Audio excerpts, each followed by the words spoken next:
Dios le bendiga, hermanos. Abran sus Biblias en el libro de Hechos, capítulo 13. Hoy vamos a estar leyendo y discutiendo, cubriendo los versos del 1 al 12. Hechos, capítulo 13, versos del 1 al 12. Hay una expresión en inglés que dice "the devil is in the details" o "el diablo está en los detalles". Hay otra expresión que dice "read between the lines" o "lee entre las líneas".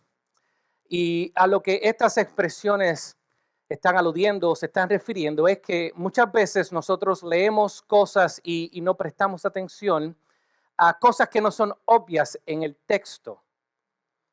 Y el texto que vamos a estar leyendo en esta mañana contiene un sinnúmero de detalles que si lo leemos rápidamente, quizás no vamos a percatarnos de ellos.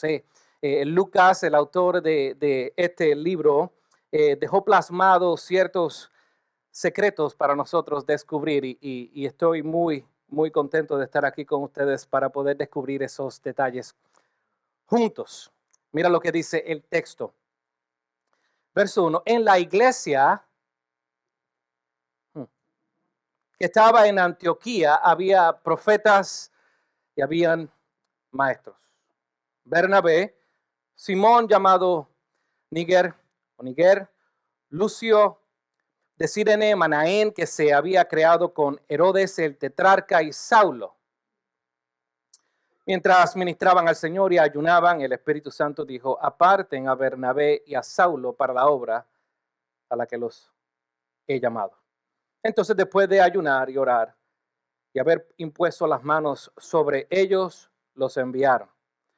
Ellos, pues, enviados por el Espíritu Santo, descendieron a Seleucia y de allí se embarcaron para Chipre. Al llegar a Salamina, proclamaban la palabra de Dios en las sinagogas de los judíos y tenían también a Juan de ayudante. Este Juan, el ayudante, es Marcos.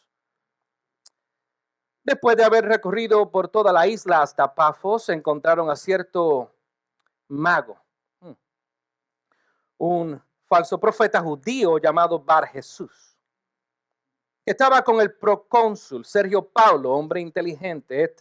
Este hizo venir a Bernabé y a Saulo y deseaba oír la palabra de Dios, pero Elimas, el mago, pues así se traduce su nombre, se les oponía, tratando de desviar de la fe al procónsul. Entonces Saulo, o Pablo, llamado también Pablo, lleno del Espíritu Santo, fijando la mirada en él, dijo: tú, hijo del diablo, que estás lleno de todo engaño y fraude, enemigo de toda justicia, ¿no cesarás de torcer los caminos rectos del Señor? Ahora la mano del Señor está sobre ti, te quedarás ciego y no verás el sol por algún tiempo. Al instante, niebla y oscuridad cayeron sobre él e iba buscando quien lo guiara de la mano. Verso 12. Entonces, el procónsul, cuando vio lo que había sucedido, creyó, maravillado de la doctrina del Señor, o creyó maravillado en la enseñanza del Señor, o creyó maravillado por causa de la predicación de la palabra del Señor. Una de las ideas más influyentes, persuasivas y generalizadas, quizás diseminada por los medios de comunicación, por grupos conservadores y por quizás figuras religiosas, es que las grandes ciudades, epicentros cosmopolitas de gran diversidad étnica, son sede de todo tipo de distorsión moral, de todo tipo de decadencia ética, de todo tipo de libertinaje, y a la misma vez son fábricas de ideologías recalcitrantes que destruyen el equilibrio de una sociedad ordenada. Y es por eso que la mayoría de las personas, nosotros incluidas, tendemos a concluir que mientras más alejados estemos de estos centros cosmopolitas o de estas grandes ciudades, mejor calidad de vida vamos a tener, ¿no? Y a la misma vez, nuestra vida religiosa va a ser más significativa y productiva. Consecuentemente, mientras más acercados estemos a la ciudad y a estos centros cosmopolitas, peor calidad de vida vamos a tener y quizás vamos a ser retados a vivir una vida cristiana o religiosa vibrante. ¿Quién tiene la razón con respecto a mejor calidad de vida? Eso es debatible. Pero con respecto a nuestra fidelidad o nuestra conexión con la idea de que nosotros vamos a tener una mejor vida religiosa afuera de la ciudad, lleva consigo una presuposición y un precedente un poco peligroso. ¿Por qué? Porque es en el contexto conservador, es en el contexto religioso, es en el contexto aislado del bullicio cosmopolita, es el contexto donde la diversidad étnica o quizás la diversidad de pensar no existe. Es en este contexto donde se tiende a desarrollar un cristianismo anímico, un cristianismo cómodo, un cristianismo nominal, un cristianismo falso. ¿Por qué? Porque es en este contexto donde la mayoría de las personas comparten ciertas afinidades similares, ¿no? Es en este contexto donde la gran mayoría de las personas son religiosas de una manera u otra. Es en este contexto conservador donde la gran mayoría de las personas tienen un estándar moral. Tienden a tomar las mismas conclusiones políticas. Es lo mismo que vivir en una cámara de eco o de resonancia mediática. Es como escucharse a sí mismo porque las personas piensan de la misma manera. Y es aquí, hermanos, donde suceden las grandes debacles misiológicas, porque en este tipo de contexto Dios es asumido. El cristianismo es asumido.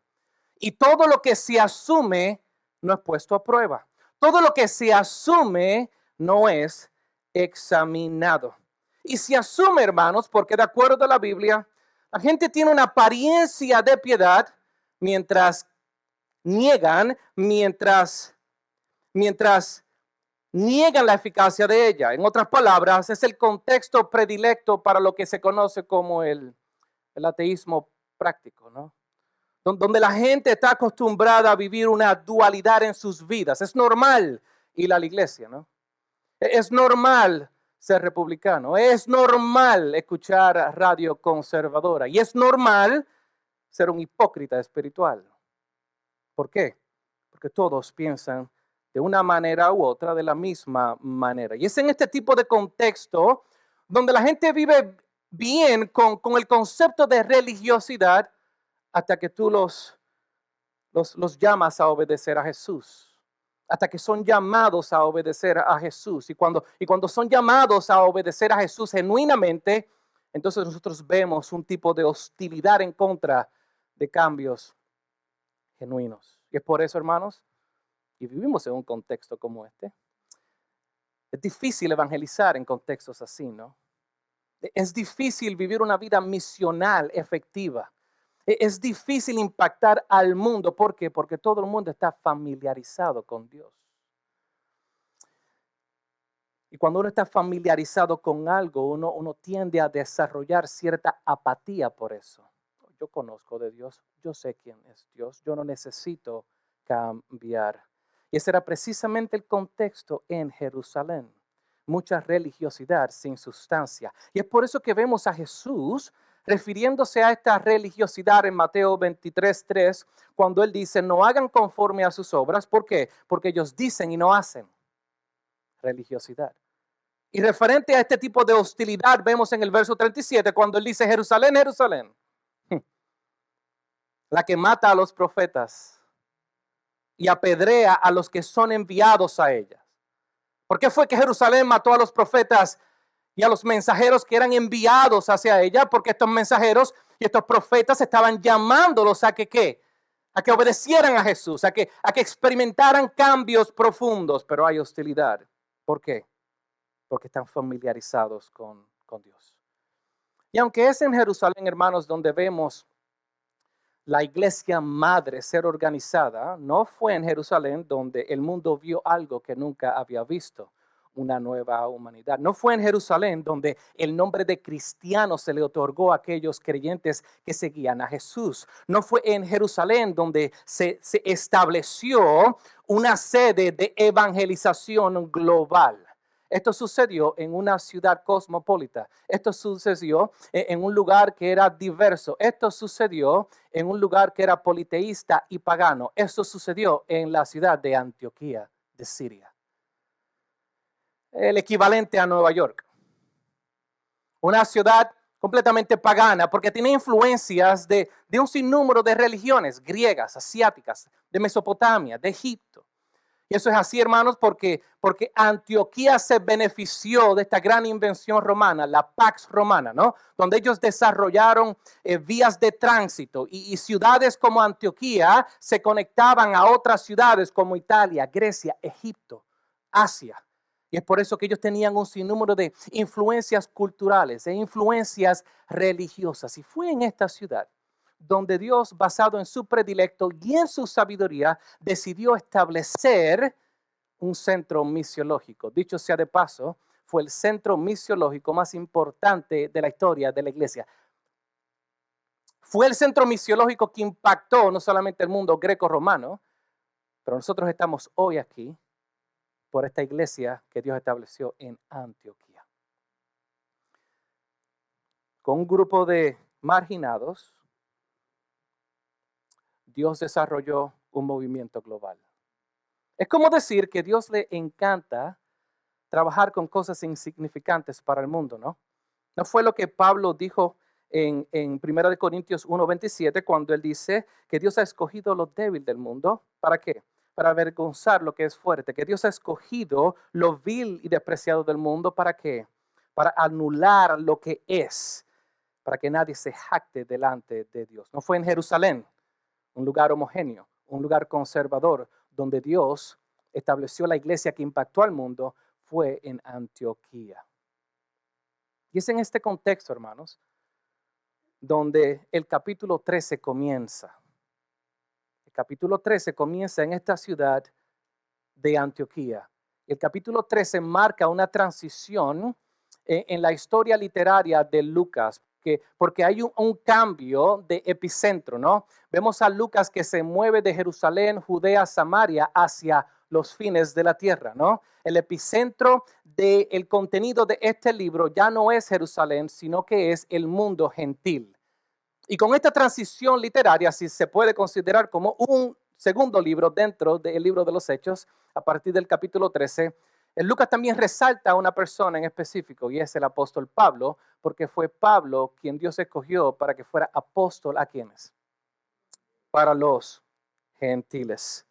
Y en el capítulo 13 vemos el primer viaje misionero de los 4 viajes misioneros de Pablo. Y digo 4, la mayoría de las personas piensan que fueron 3 viajes misioneros. Yo añado un 4º viaje misionero porque ese último viaje misionero o último viaje de Pablo hacia Roma incluyó obras misioneras. Y fue en Roma donde, de acuerdo al historiador Eusebio, Pablo fue decapitado. Así que lo que vemos en el capítulo 13 es de suma importancia porque es el comienzo de este movimiento global de evangelismo. Pero sería irresponsable de mi parte no considerar la otra palabra que Lucas utiliza y añade al principio de este verso.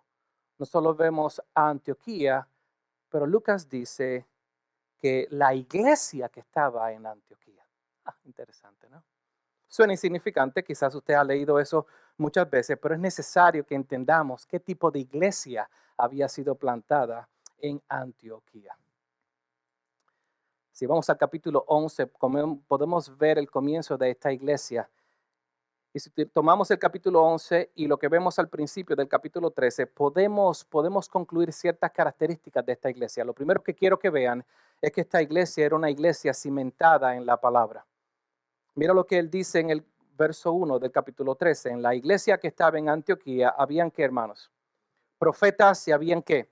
Maestros. Ahora, escuchen bien, porque esta palabra profeta puede traer un poco de confusión. En el Nuevo Testamento, esta palabra profeta se utilizaba para dos tipos de personas. En el Antiguo Testamento, Dios hablaba a través de profetas. Dios daba revelación y ellos eran portavoces audibles de Dios, ¿no? En el Antiguo Testamento, esta palabra profeta se le otorga a aquellos que hablaban por Dios basado en lo que estaba escrito. Ellos predicaban la palabra, eran portavoces de la palabra de Dios y por eso a los maestros o a los predicadores o a los pastores también en algunas ocasiones se le llamaban ¿qué? Profetas, porque ellos estaban enseñando la palabra de Dios. Pero no solamente podemos deducir eso basado en lo que vemos en el texto del Nuevo Testamento, pero basado en lo que vemos en el capítulo 11, 12 y 13 podemos concluir lo mismo. ¿Por qué? Porque si vamos al capítulo 2 del libro de los Hechos, mira lo que dice Lucas, que los discípulos, los cristianos en esta nueva iglesia, se dedicaban continuamente a las enseñanzas de los apóstoles. Y si vamos al capítulo 12, verso 24, vemos que Lucas nos dice que la palabra del Señor crecía y se multiplicaba por los labios de los apóstoles, ¿no? Cuando Bernabé entra a Antioquía y ve lo que Dios había hecho, Bernabé como apóstol comienza a enseñar a la iglesia. Pero él estaba tan contento con lo que vio en Antioquía que él fue a Tarso y se buscó a Pablo. Y ahora Pablo y Bernabé se convirtieron en los profetas y en los maestros principales en la iglesia de Antioquía. Pero el concepto de que esta palabra crecía y se multiplicaba nos indica que esta iglesia estaba cimentada en la palabra. Hermanos, la palabra de Dios tiene que ser el centro, tiene que ser el epicentro de toda iglesia saludable. Y esta iglesia en Antioquía modeló eso para nosotros. Pero lo segundo que vemos acerca de esta iglesia, que es bien interesante, es que esta iglesia era una iglesia multiétnica o multicultural, ¿no? En el capítulo 11 vemos como judíos esparcidos llegan a Antioquía y ellos fueron a predicarles solamente a los judíos. Pero habían algunos cristianos de Chipre y de Cirene que comenzaron a predicar a los gentiles. Y lo grandioso del capítulo 11 es que vemos entonces cómo Dios toma a estos judíos y a estos gentiles que se habían convertido y establece una iglesia y estaban juntos. La congregación en Antioquía era una congregación multicultural, era una congregación multiétnica. Habían gente de todo tipo de país en esa congregación. Qué interesante, ¿no? Fue por eso que el mundo secular, la sociedad en Antioquía, cuando vio eso, les llamó cristianos, porque había algo diferente en ellos. Pero no solamente la congregación era multicultural, sino que el liderato de la iglesia también era multicultural. Los detalles, hermanos. Mira lo que Lucas nos dice. En esta iglesia había maestros y profetas. Estaba Bernabé, estaba Simón llamado Niger, estaba Lucio de Cirene, Manaén, que se había criado con Herodes el tetrarca, y Saulo. Si usted lee esto rápidamente, lo va a tildar como algo insignificante. No, pero hay detalles aquí que yo quiero resaltar. ¿Quién es Bernabé? Bernabé era un judío bicultural de la isla de Chipre. Chipre era un lugar gentil. Así que tenemos una persona bicultural en el liderato de la iglesia. Tenemos también a Simón llamado Niger. Oh, interesante. Esta palabra Niger era un adjetivo romano que se le otorgaba a aquellas personas que eran negras. Piel negra. Un africano en el liderato de la iglesia. Qué interesante, pero Lucas no lo deja ahí porque también nos dice que otro de los líderes de la iglesia se llamaba Lucio de Cirene. Qué interesante, porque Cirene es lo que se considera hoy como Libia. Así que Lucio tenía la piel árabe, una piel oscura. Así que tenemos una persona bicultural, tenemos a un africano, tenemos a una persona de un contexto africano con piel árabe, pero también tenemos a Manaén. Oh, qué interesante, porque Manaén fue un hijo adoptivo en la casa de Herodes el tetrarca, sí, Herodes Antipas, aquel que mató a Juan el Bautista. Qué interesante, ¿no? Que Manaén se crió con aquel que mató a Juan el Bautista. De un mismo hogar, dos direcciones completamente distintas. Este es un hombre privilegiado, un hombre de dinero, un hombre que se crió en la realeza. Y él también era un líder en la iglesia. Y tenemos finalmente a Saulo. Saulo era el nombre hebreo de Pablo. Pablo legalmente era romano por su padre. Culturalmente era griego. Él era un erudito de filosofía griega, de literatura griega. Religiosamente era un judío. Pablo fue a la escuela de Gamaliel, se convirtió en un rabino y luego en un fariseo. Y ahora, cambiado por Dios, un cristiano. Pero lo interesante del caso, hermanos, es que esta iglesia en Antioquía se desarrolla o es el producto de la persecución en Jerusalén. Ahora, ¿quién fue quien inició la persecución en Jerusalén? Saulo. Les dije, el diablo está en los detalles, ¿no? Saulo es el líder de la iglesia que se creó por causa de su persecución. Dios tiene un sentido de humor, ¿no? Pero lo que vemos en esta iglesia, hermanos, no es solamente que la congregación es multicultural y multiétnica, pero también que el liderato es multicultural y multiétnico. ¿Qué nos está diciendo esto? No hay discriminación, no hay prejuicio, no hay un favoritismo de mi cultura sobre tu cultura. ¿Por qué? Porque ellos entendieron su identidad en Cristo, que ahora son una nueva humanidad. No solamente esta iglesia estaba cimentada en la palabra, que es una iglesia multicultural y multiétnica, pero también vemos que esta es una iglesia cimentada en la oración. ¿Qué estaban haciendo estas personas? Mira lo que dice el verso 2. Mientras ministraban al Señor, ¿y qué?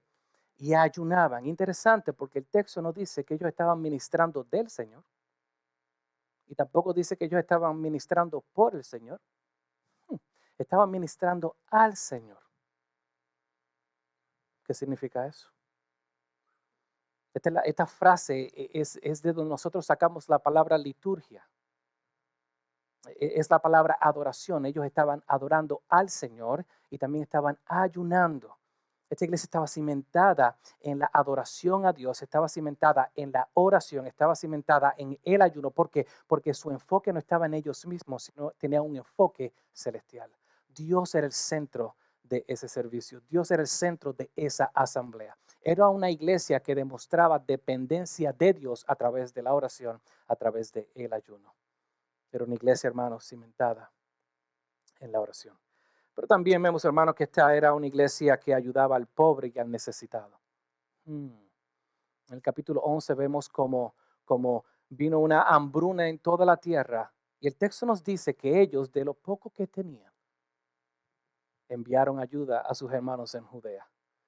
Pero a veces yo me pregunto, y es necesario que cuando tú leas el texto te hagas preguntas, ¿no? Es necesario que nos hagamos preguntas y quizás lleguemos a conclusiones en nuestras mentes. No necesariamente es bíblico, pero es bueno hacer ese ejercicio. Y a veces yo me pregunto, ¿por qué fue que estas personas en el mundo y en la sociedad de Antioquía, sumamente pagana, llamaron a estas personas cristianos?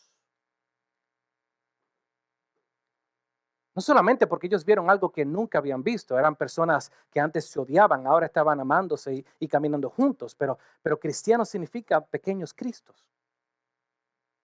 Era una burla. Eso significa que estas personas están actuando como Cristo. Ahí está. Así que yo no dudo que estas personas no solamente de lo poquito que tenían estaban ayudando a sus hermanos en Judea, pero también estas personas estaban ayudando a su prójimo, a aquellos que tenían necesidad alrededor de ellos. Era una iglesia que ayudaba al necesitado, no importando dónde ellos se encontraran. Pero no solamente eso, hermanos, que vemos una iglesia en Antioquía que animaba a sus hermanos. Vemos en el capítulo 11 cómo Lucas dice que Bernabé estaba en la iglesia. Y cuando Bernabé llegó a la iglesia como líder de la iglesia, él no solamente estaba exhortando a los hermanos a crecer en la doctrina, pero estaba animándolos y estaba consolando a sus hermanos para que permanecieran firmes. Interesante porque esta palabra animar es la palabra parakelei y es la misma palabra raíz de la palabra paracleto. Y no sé si saben quién es el paracleto. Jesús dice Jesús dice en Juan 14:15 a sus discípulos, entonces yo le rogaré al Padre y Él les dará otro paracleto, otro consolador.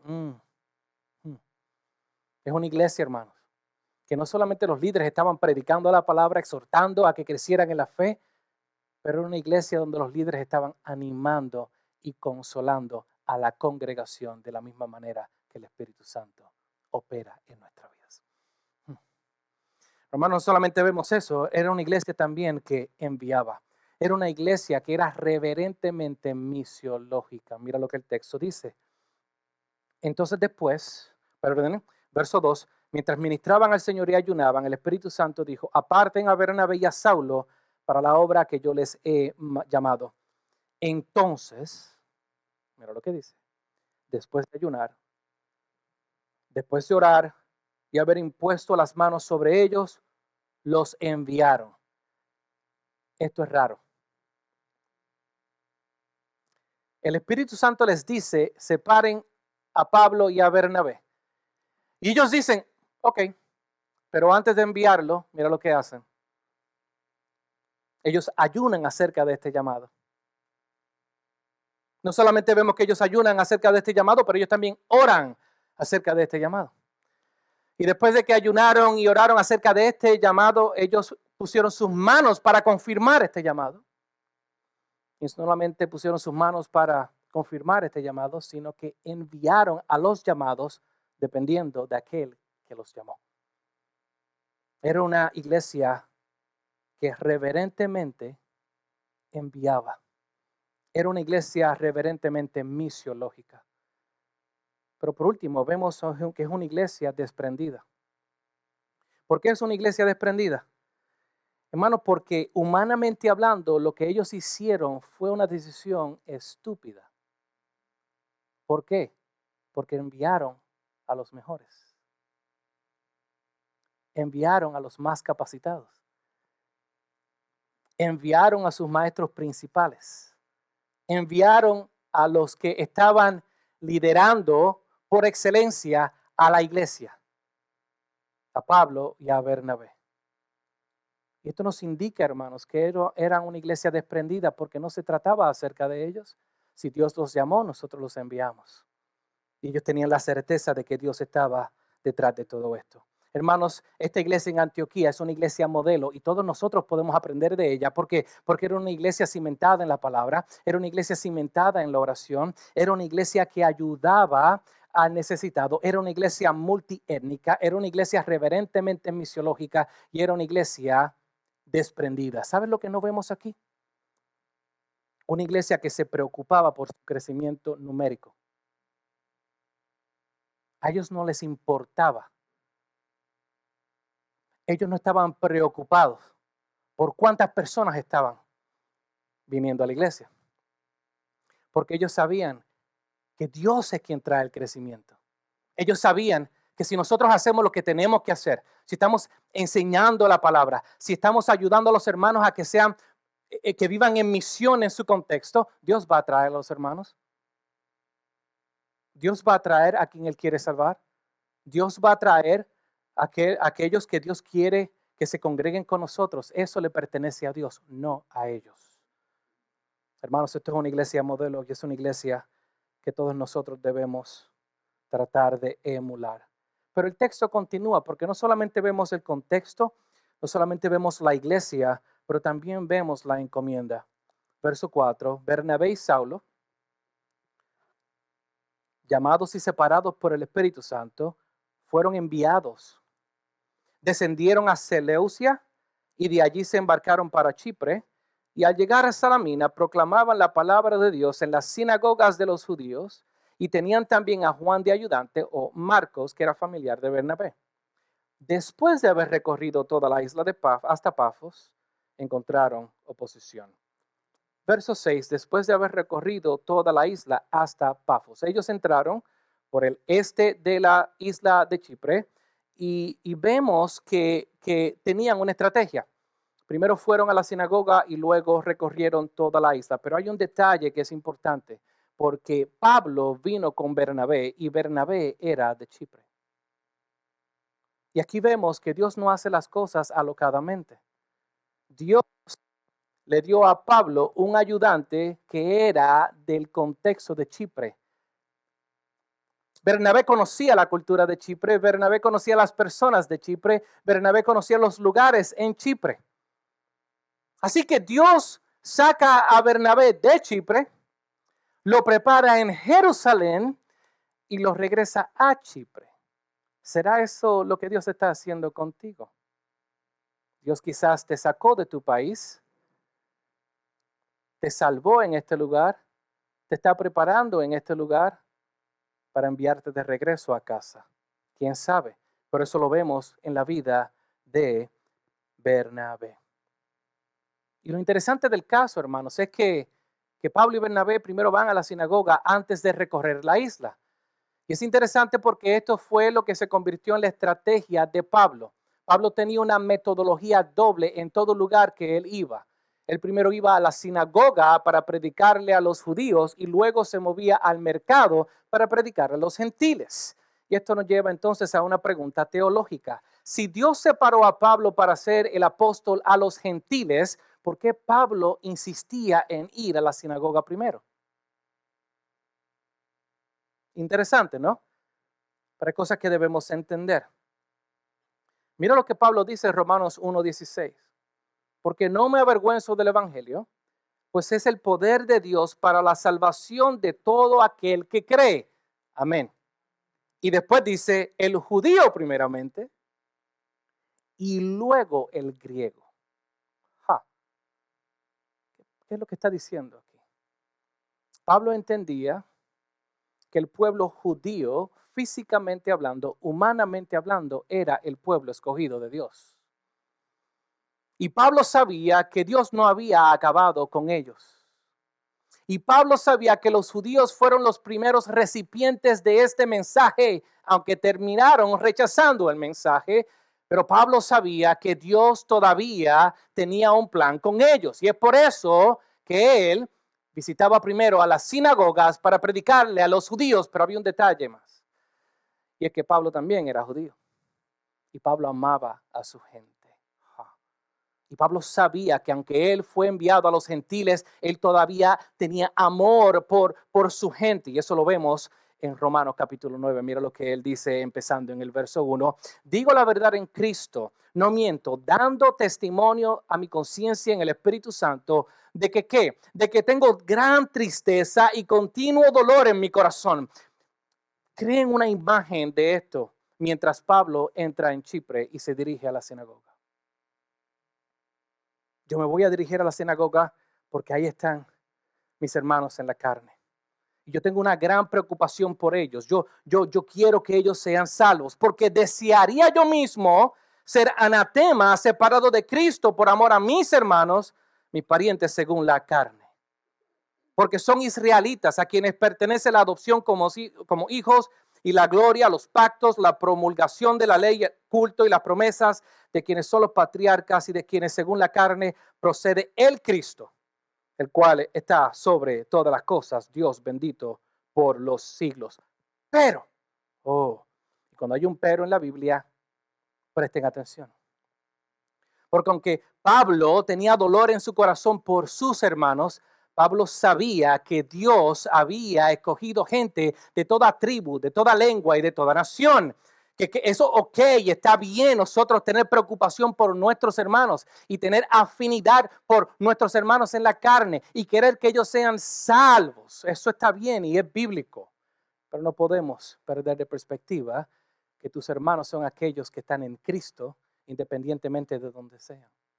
Y mira lo que él dice cuando él continúa, pero no es que la palabra de Dios haya fallado porque no todos son descendientes de Israel, porque no todos los descendientes de Israel son Israel, ni son todos hijos por ser descendientes de Abraham, sino que por Isaac será llamada tu descendencia. Esto es, no son los hijos de la carne los que son hijos de Dios, sino que los hijos de la promesa son considerados como descendientes, que es lo que Pablo está diciendo aquí. Él tenía claro lo que la Biblia habla y lo que Dios intentó hacer con el mundo, que la promesa es que a través de este mensaje serían benditas todas las naciones de la tierra. Y aunque él era judío y él quería que sus hermanos de patria, aquellos que son hermanos de carne, creyeran en este mensaje, él sabía que Dios también tenía un plan con el mundo. Así que el primero iba a las sinagogas y le predicaba a los judíos y después se movía hacia el mercado. Y esto lo vemos en Chipre. Pablo entra, va a la sinagoga, le predica a los judíos y Lucas no nos dice qué ocurrió. Luego de eso, Bernabé y Pablo siguen predicando este mensaje a través de toda la isla y llegan al oeste de la isla a una ciudad llamada Pafos. Y ahí es donde ellos encuentran oposición. Y esto también marca el patrón misiológico de Pablo. No solamente él iba a la sinagoga y luego iba al mercado, pero en todo lugar que Pablo fue, siempre encontró oposición. Mira lo que Lucas nos dice, que después de haber recorrido toda la isla hasta Pafos, encontraron a cierto mago, un falso profeta judío llamado Bar Jesús. Ahora, esto es interesante, hermanos, porque este hombre, de acuerdo a Lucas, era un judío. Y no solamente era un judío, pero que era un judío que era mago. Y eso es una contradicción porque en el judaísmo la magia había sido condenada.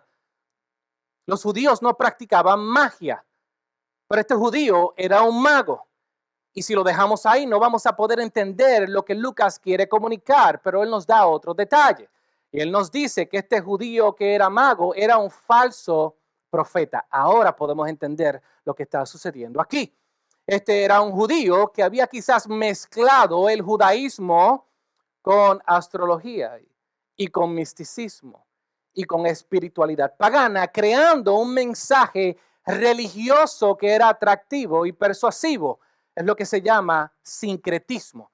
Es al agarrar un poco de este mensaje, un pedazo de este otro mensaje, un pedazo de este otro mensaje y crear un nuevo mensaje religioso. Eso es lo que este hombre estaba haciendo y aparentemente tuvo éxito. Aparentemente este hombre era popular en la isla de Chipre a tal punto que persuadía a los líderes de esa nación y de esa isla. Pero no solamente vemos esto, hermanos. Lo interesante del caso es que la oposición a Pablo y a Bernabé fue religiosa. Y si nosotros podemos ser sinceros, la oposición primordial del mensaje del evangelio localmente y globalmente es religión. Es religión. Es la apariencia de piedad sin sustancia. Y eso fue lo que Pablo experimentó en Chipre. Eso fue precisamente lo que la iglesia experimentó en Jerusalén. ¿Quiénes fueron los que persiguieron a la iglesia en Jerusalén? Los religiosos. Pero Lucas nos da otro detalle, porque él nos dice que este judío que era mago, que era un falso profeta, diseminando y predicando un tipo de religiosidad mística, se llamaba Bar Jesús. Detalles. Bar Jesús significa hijo de salvación o hijo de Jesús. Así que este hombre tenía la apariencia de religiosidad, tenía la apariencia de verdad, aún tenía el nombre de verdad, sin sustancia. Y aunque este hombre tenía el nombre de Jesús, estaba alejado de Jesús y de la misma manera tú te puedes llamar cristiano sin serlo. Podemos tener la apariencia de piedad y negar la eficacia de la misma por nuestras acciones. Podemos tener el nombre de cristianos, podemos profesar ser cristianos sin sustancia. Podemos aparentar estar vivos y estar muertos. ¿No fue ese el mensaje que Jesús le dio a la iglesia de Sardis en Apocalipsis capítulo 3? Cuando le dice a la iglesia de Sardis, tú actúas como si estuvieras vivo. Tú tienes la apariencia de que estás vivo, pero estás muerto. Estás muerta. Es lo que Lucas está tratando de comunicarnos aquí. Es interesante porque él resalta este evento, este encuentro con esta persona llamada Bar Jesús. ¿Qué tal usted, hermano?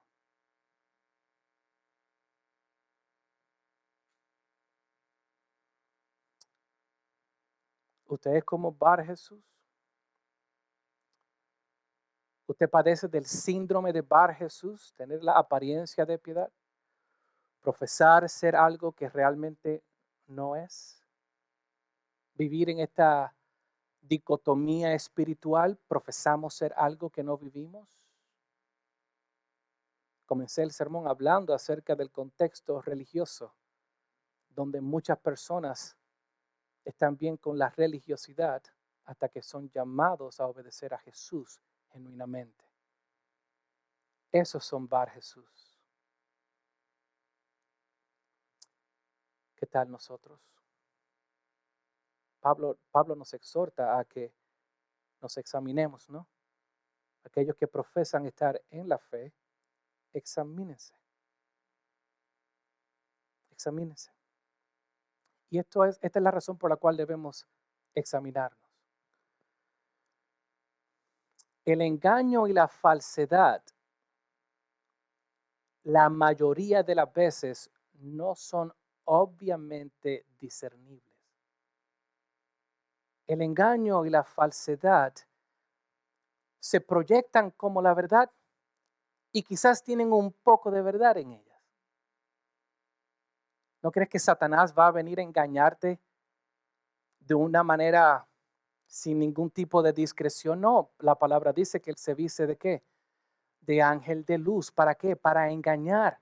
Tendrás la apariencia de piedad, quizás puedes tener contenido de piedad y estar muerto.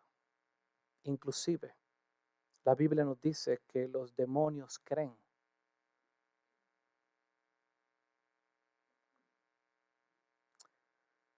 Había un teólogo puritano llamado Mateo Mir y él escribió un libro, El Casi Cristiano.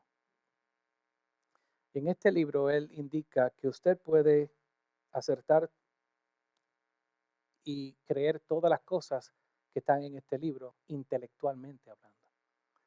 Que puedes reconocer doctrinas bíblicas intelectualmente hablando. Que puedes estar de acuerdo con esas doctrinas intelectualmente hablando. Puedes saber todos los coritos que se cantan en la iglesia. Puedes dirigir grupo pequeño, puedes enseñarle a los niños, inclusive te puedes parar en este púlpito y predicar las grandes verdades del reino y estar muerto. Y ser un casi cristiano. Ser un Bar Jesús. De nuevo, hermanos, ¿qué tal nosotros? Y digo esto, hermanos, porque en el contexto en el cual vivimos es difícil ser un cristiano genuino. La gente tiene esta falsa idea de que ir a la India y ser un cristiano en la India es sumamente difícil. La gente tiene la idea de ir a Los Ángeles y ser un cristiano ferviente en Los Ángeles es algo bien difícil. O quizás ir a Irak o África o en Inglaterra o en cualquier otra sociedad secular. La idea es que si nosotros vamos a tratar de ser cristianos en un lugar como ese va a ser bien difícil. Yo difiero de eso. Yo pienso que es más difícil ser cristiano en un lugar como este. ¿Por qué? Porque podemos ser engañados de creer algo que no somos. El síndrome de Bar Jesús. Por tercera vez, ¿qué tal nosotros? Pablo y Bernabé confrontan a esta oposición. La encuentran. Pero Lucas nos dice el por qué existía esta oposición. En el verso 7, él nos dice que Elimas, que así era la traducción de su nombre, se les oponía porque quería desviar de la fe al procónsul, Sergio Pablo. Este Bar Jesús quería desviar de la fe a aquella persona que quería escuchar la palabra de Dios. Este Bar Jesús quiso persuadir a este procónsul para que no escuchara lo que Pablo y Bernabé estaban predicando. ¿Por qué? Porque el texto nos dice que este Sergio, este procónsul, este gobernador de Chipre, deseaba escuchar lo que Pablo y Bernabé estaban predicando. Ahora la pregunta que nos debemos hacer es, ¿por qué es que esta persona deseaba escuchar el mensaje que Pablo y Bernabé estaban predicando, hermanos? Y es interesante, porque Sergio se había creado con otro tipo de cosmovisión, ¿no? Sergio estaba acostumbrado a escuchar misticismo y astrología, y quizás gnosticismo, otro tipo de religión pagana, pero cuando él escuchó lo que Pablo y Bernabé estaban predicando en su propia isla, intelectualmente eso despertó curiosidad. Pablo nos dice que el mensaje del evangelio es considerado como necedad por el mundo. Y es así, hermanos, porque el mundo está muerto en sus delitos y pecados. Por lo tanto, va a rechazar este mensaje. Pero yo quiero que entiendan algo. Porque el mensaje que nosotros predicamos, intelectualmente hablando, es más legítimo que todo tipo de religión. ¿Por qué? Porque quien lo confeccionó es Dios. Y Dios es más sabio que todo ser humano. Y mira el detalle que Lucas nos da acerca de este procónsul. En el verso 7, él nos dice que este hombre era un hombre que inteligente. ¿Por qué él añade ese detalle? ¿Por qué él nos dice que este procónsul era un hombre inteligente? Y después nos dice que este hombre inteligente quería escuchar el mensaje del evangelio. Oh, hermanos, no olvides que este mensaje tiene credenciales intelectuales. Nuestro mensaje no es un mensaje estúpido. Nuestro mensaje es un mensaje sabio. Y aquellas personas que Dios está trabajando en ellas, cuando escuchan este mensaje, ellos entienden que este mensaje tiene peso. No es una fábula, tiene peso. Y Sergio quería escuchar este mensaje.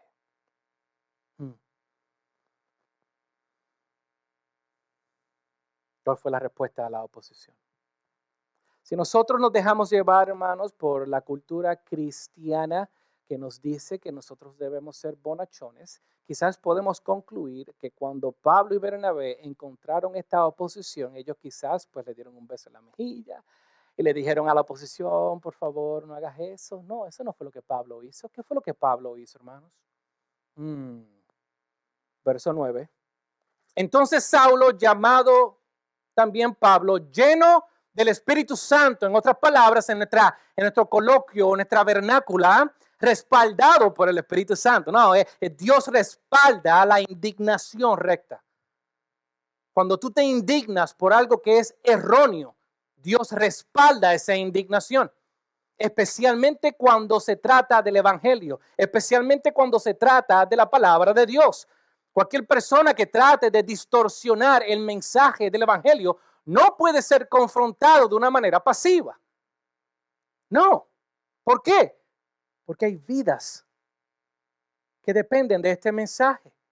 Y Pablo miró a este falso profeta y le dijo, hijo del diablo. Yo estoy seguro que si el pastor Julio o el pastor Tony le dice hijo del diablo a cualquier persona que entre en la iglesia y trate de persuadirlos, quizás ustedes van a considerarlo como algo que hablen. Oh, eso es irrespetuoso. ¿Pero qué le pasa a pastor Julio y a pastor Tony? Pero that's not nice. Esa palabra trae más problemas porque Dios no te llamó a ser nice. Kind, not nice. Hijo del diablo, que estás lleno de ¿qué? De todo engaño y de ¿qué? Fraude, enemigo de toda ¿qué? Justicia. Y él concluye con estas palabras, no cesarás de torcer los caminos rectos del Señor. You see, Pablo le llama a este falso profeta un hijo del diablo. ¿Por qué? Porque tenía la apariencia de piedad, tenía el nombre de verdad, pero era un fraude. Y aquellas personas que engañan, aquellas personas que son fraudes, son considerados como hijos del diablo. Y si piensas que Pablo fue muy hostil con este hombre, mira cómo Jesús se refiere a los religiosos judíos en Juan 8:44, ustedes son de él.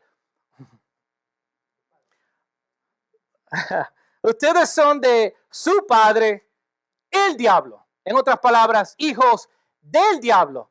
Take it. Hijo del diablo. Eso es lo que eres. Porque eres un fraude. Y mira cómo Jesús sigue. Y quieres hacer los deseos de tu padre. Él fue un asesino desde el principio y no se ha mantenido ¿en qué? En la verdad. Porque no hay verdad en él.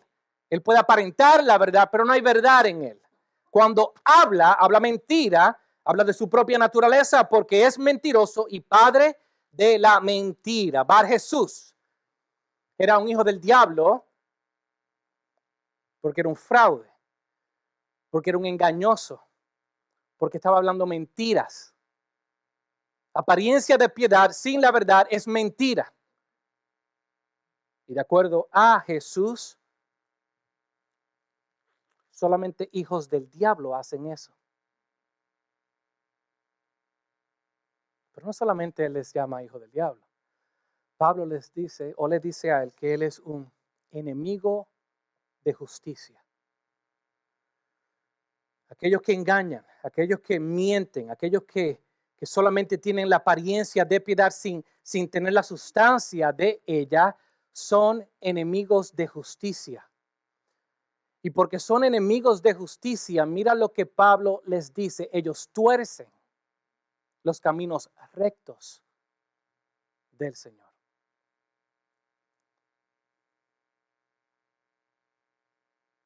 Los Bar Jesús tuercen los caminos rectos del Señor porque son enemigos de justicia y son enemigos de justicia porque son hijos del diablo. Así fue como Pablo confrontó la oposición, pero hay otro detalle, porque entonces Pablo lo maldice con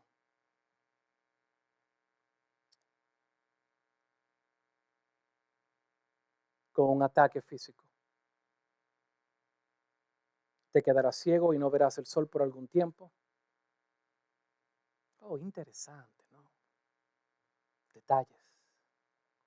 Porque cuando Pablo estaba persiguiendo a la iglesia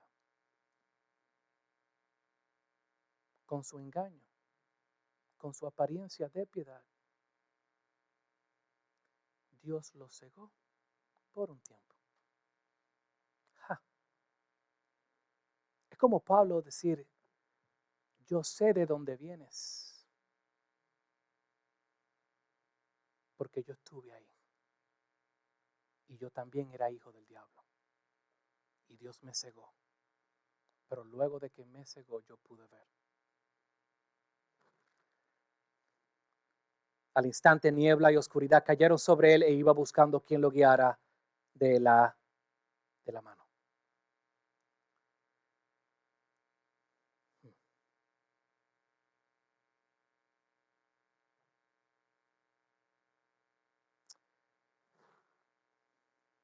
Vemos la llave para el éxito. Mira cómo Lucas cierra esta historia. Entonces el procónsul, cuando vio lo que había sucedido, creyó por el milagro que vio.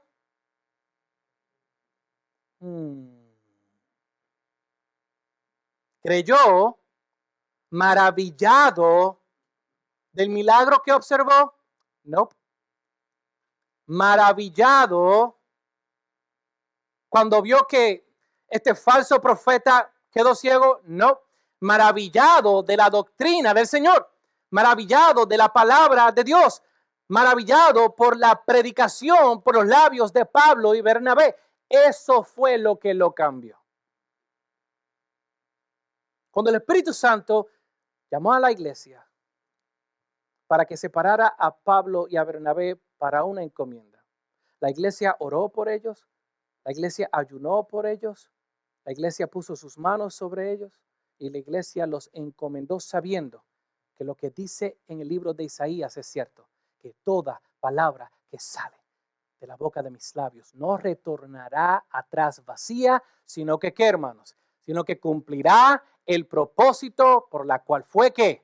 Enviada. Nosotros te vamos a enviar sabiendo que Dios hará su obra a través de ustedes. Y no son ustedes, sino la palabra que sale de sus labios, porque su palabra es la palabra de Dios. Y lo que vemos en Chipre es exactamente la confirmación de eso, hermano. Que la palabra que salió de la boca de Pablo y Bernabé fue lo que cambió a este hombre gentil, un hombre inteligente, gobernador de toda la isla de Chipre. Yo me pregunto, acá entre nosotros, ¿podrá ser que nadie se convirtió en las sinagogas? Lucas no nos dice. Pero si tenemos una mente inquisitiva, ¿no crees que Lucas nos hubiese indicado si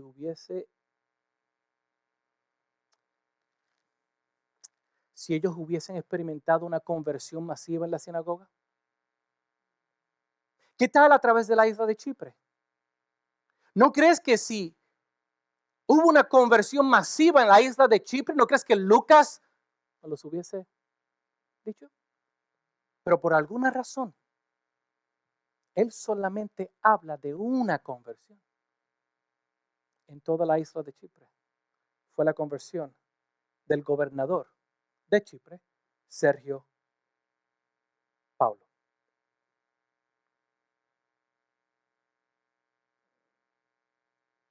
No sabemos por qué solamente él resalta eso, pero yo me pregunto, ¿no crees que quizás la razón por la cual Dios envió a Bernabé y a Saulo a Chipre fue solamente para convertir a una persona? La efectividad de las misiones no tiene nada que ver con cuántas personas se convierten. La efectividad de las naciones se mide cuando las personas que Dios quiere salvar se salvan. Y eso viola nuestra convención humana, nuestra idea de efectividad, nuestra idea de éxito. No sé, hermanos, quizás Dios no te ha llamado a Chipre. Quizás Dios no te ha llamado a que vayas a África. Quizás Dios no te ha llamado a que te montes en un avión y viajes a Afganistán. Pero Dios te ha llamado a un contexto, y es el contexto donde te encuentras hoy. Quizás hay un Sergio Paulo esperando por ti. Oremos. Padre, te damos